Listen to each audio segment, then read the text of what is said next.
Fleur de décombre est une œuvre réalisée par l'artiste camerounais Salifou Lindou. Il s'agit d'une œuvre évolutive qui prend ses sources en 2012 lorsqu'un scandale éclate dans les médias camerounais. Et pour cause, après le vol inaugural de l'avion présidentiel nommé Albatros, de nombreux dysfonctionnements constatés entraînent une enquête qui conduit à l'arrestation de hauts responsables du gouvernement et institutions publiques.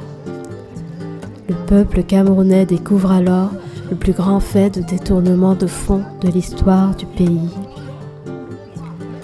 En 2013, dans l'espace Doualart, Salifou Lindou propose l'exposition Albatros en référence à cet événement.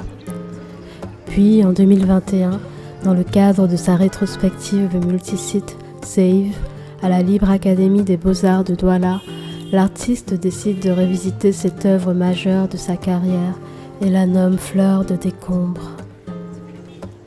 Ça a suscité beaucoup de discussions et ça a fait couler beaucoup d'encre.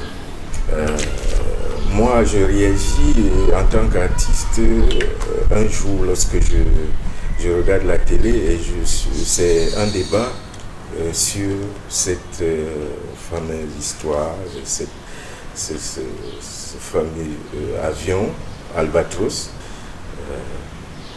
le nom d'un oiseau qui m'a rappelé le poème de Baudelaire. Ça m'a inspiré beaucoup dans ma création parce que je me suis dit, si les gens débattent, les gens de tous les métiers et disciplines confondues, journalistes, magistrats, architectes et tout, je me suis dit, comment est-ce que je pourrais m'exprimer sur ce phénomène-là? Donc personne n'avait vu cet avion. Je me suis dit, moi en tant qu'artiste, faiseur de choses, faiseur de poésie, je pourrais créer cet objet-là et faire voir aux gens. Peut-être on aurait une idée de cette chose artistique, de cette chose-là.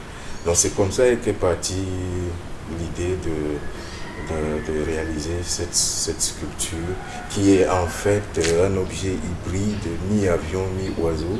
C'est-à-dire je fais un clin d'œil à cet Albatros de Baudelaire qui m'a inspiré. Et je fabrique cet objet assez bizarre que je propose comme support pour l'œil, pour imaginer un peu ce qu'est cet objet. Et du coup, pour que lorsqu'on parle de cette histoire vraiment dramatique, qu'on ait une idée on puisse la représenter dans sa tête. Ça, je me suis dit que c'est un rôle qui m'incombe en tant qu'artiste. Donc je l'ai réalisé et ça fait l'objet d'une exposition, cette exposition qu'on a intitulée Albatros.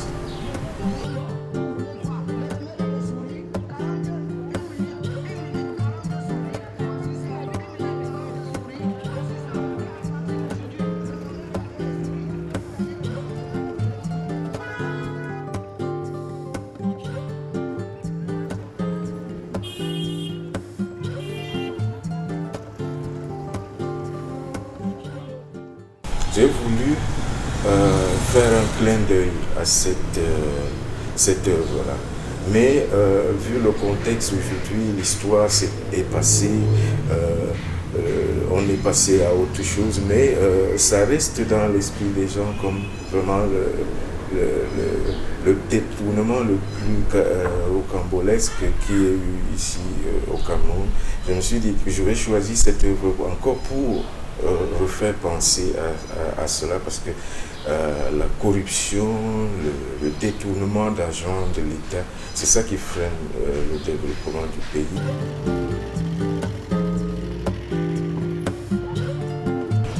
Donc, je me suis dit que je vais faire un clin d'œil là-dessus, mais cette fois-ci avec une note d'espoir en présentant l'objet tel que je l'imagine, plutôt dans un décombre. C'est pour ça que l'œuvre que j'ai réalisée cette fois-ci, je l'ai laissée rouiller. Et donc, je suis allé un peu plus loin. J'ai voulu qu'on qu'on passe de albatros à fleur des décombres, parce que c'est un incident qui est venu, qui affecte les hommes. Et c'est l'homme qui est au centre de ça. J'ai voulu évoquer tous ceux qui ont été affectés par ce drame. Et donc j'ai voulu faire un clin d'œil en mettant vraiment le peuple au devant de cette œuvre. Donc les fleurs de décombres, c'est une note d'espoir. C'est un peu une façon pour moi d'attirer l'attention sur ce phénomène, mais dans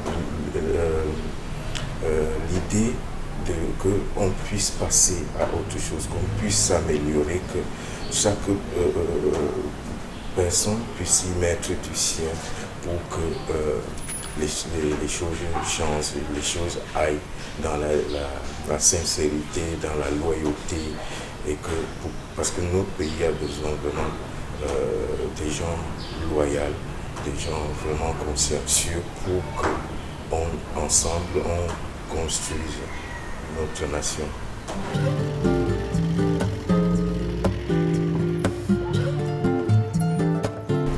J'aime beaucoup mieux l'accent sur le bronze et le faire parce que je voulais que cette fois-ci l'œuvre reste vraiment dans la durée, que ça dure dans le temps. Parce que le premier albatros que j'avais fait, je l'avais fait en bois et en tôle d'aluminium. Donc elle s'est détériorée avec le temps. L'objectif dans le processus de création exigeait le fer, parce que je devais laisser rouiller pour que ça parle de l'histoire que je veux traduire dans cette œuvre. C'est-à-dire remettre cet avion dans le contexte où elle se trouve sûrement aujourd'hui, sûrement dans un décombre et en train de périr, quoi. J'ai vu un ferronnier pour ça, pour la construction du socle, que j'ai imaginé en forme de roulette comme ça, avec des roues, toujours pour exprimer ce dynamisme qui tend vers l'espoir. Et puis la tige, c'est les fers rondes, les plantes, les feuilles, et puis au sommet, ça se termine par justement la fleur de tournesol qui est fait en bronze et qui a été réalisé par un artisan de fondeur à Fumbani, que j'ai piloté même d'ailleurs à distance. Je lui envoyais des croquis, je lui disais tord un peu à gauche, redresse un peu, retire un peu. On a fait les choses à distance grâce au pouvoir magique de la technologie, du téléphone, du portable. Après avoir fabriqué tous ces tournesols en bois, il me les a envoyés ici et j'ai amené chez le ferronnier qui avait déjà monté ces pièces-là, c'est-à-dire le socle avec des roues et la tige jusqu'au sommet. Donc le ferronnier a juste soudé cette pièce-là dessus. Ça a été un travail de longue haleine et c'est vraiment un vrai plaisir pour moi de partager avec les gens mes idées, parce que je ne suis plus celui qui fabrique ce qu'il a conçu. En fait, je suis avec les autres, nous sommes un groupe de personnes qui entrent qui m'accompagnent dans le processus créatif. Et l'œuvre d'art est vouée à être montrée aux autres, à être partagée avec les autres.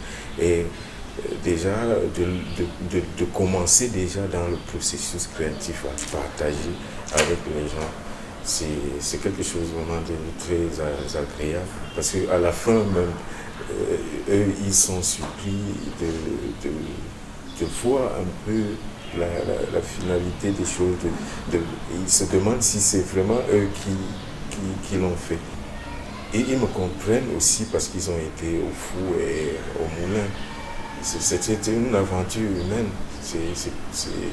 J'aime travailler avec les gens, même les autres artistes. Je travaille souvent en collaboration avec les artistes et même le public.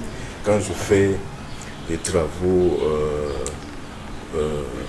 beaucoup plus conceptuels, j'essaie de faire en sorte que la population participe. Très souvent, je suis confronté à des gens qui ne connaissent pas la chose artistique, qui n'ont pas l'habitude de voir un artiste créer une œuvre. Et du coup, leur curiosité les amène à continuer. Après, ils viennent au vernissage, ils viennent voir. Et je connais certaines personnes avec qui j'ai travaillé qui ont continué à venir à des expositions, voir des œuvres et qui sont aujourd'hui, on parle de là comme si on était vraiment, ils avaient pratiqué depuis. Donc, et puis, deuxièmement, l'aspect technique, ils apprennent beaucoup de choses. Ils apprennent, parce qu'on apprend tous les jours, même les techniciens qui sont vraiment spécialisés dans un domaine. Il y a des questions même de mesure, de géométrie, comme ça, et puis des routines qu'ils n'ont pas. Et qu'en travaillant avec, puisque moi-même je suis un bricoleur, je bricole beaucoup. En travaillant avec eux, je leur montre certaines astuces et ils sortent de là grandis dans l'aspect technique. Donc ce sont des petites choses que je remarque comme ça quand je collabore avec les techniciens, qu'on échange en fait. J'apprends beaucoup d'eux, ils apprennent aussi de moi.